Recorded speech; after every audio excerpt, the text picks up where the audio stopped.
Hi, I'm Emma Wall, and joining me today is Tom McPhail to talk about what the general election means for your tax bill. Hi, Tom. Hello, Emma. So how will the different political parties fiddle with taxes if they get into the position of power? There's some clear distinctions between left and right in terms of tax policy, and I think broadly we can characterise it as Labour in particular, but other parties on the left of the political spectrum really are looking to impose higher taxation on wealth. So that's the key distinction, is that they will look to impose tax on wealth and on the wealthier. So, for example, I just want to start by talking about capital gains and income tax, where the Conservatives have said nothing on the subject, but Labour have said that they would tax capital gains and dividends at the same rate as your income tax is paid. And that's quite a substantial increase for higher earners. The Liberal Democrats similarly have said they would look to merge capital gains tax and income tax allowances, and they reckon that would raise them about £5 billion.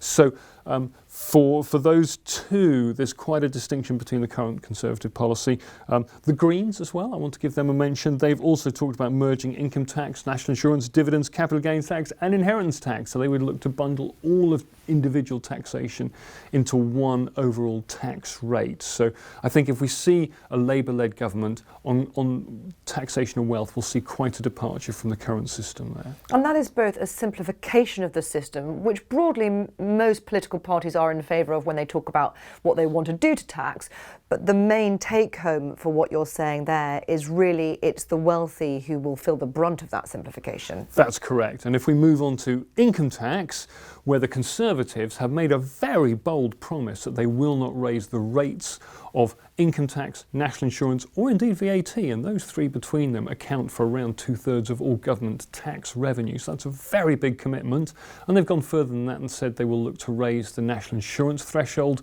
to 9,500 fairly immediately and look to push it up to 12,500 in the longer term. So that's a big commitment there from the Conservatives. Labour, on the other hand, have said, well, the wealthy, the higher earners, they need to pay more.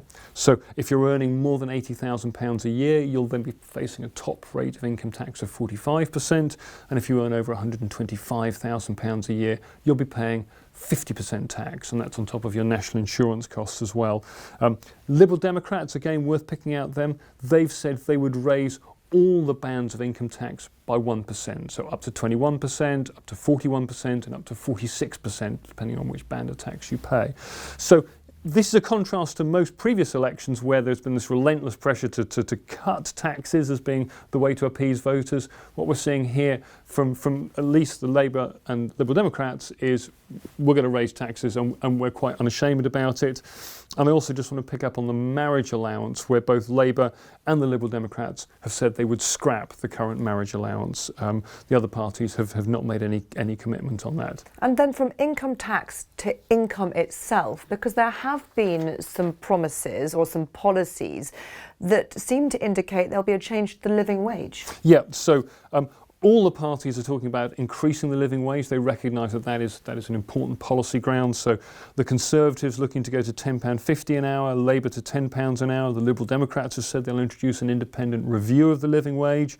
The SNP have said they want to raise it, but they've given no details. The Greens, they want to go to £12 an hour for the living wage. So there's very strong political consensus there that the bottom earners of society should all be getting a higher hourly rate. And on top of that, the Greens have committed to a universal basic income, so everybody would get paid an income from the state. If you're below retirement age, it would be £89 a week.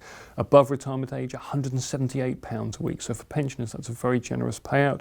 And interestingly, Labour have also said they're interested in looking at a pilot on this universal basic income concept. So if we see a Labour-led government, we could see that one surface again. Tom, thank you very much. Thank you.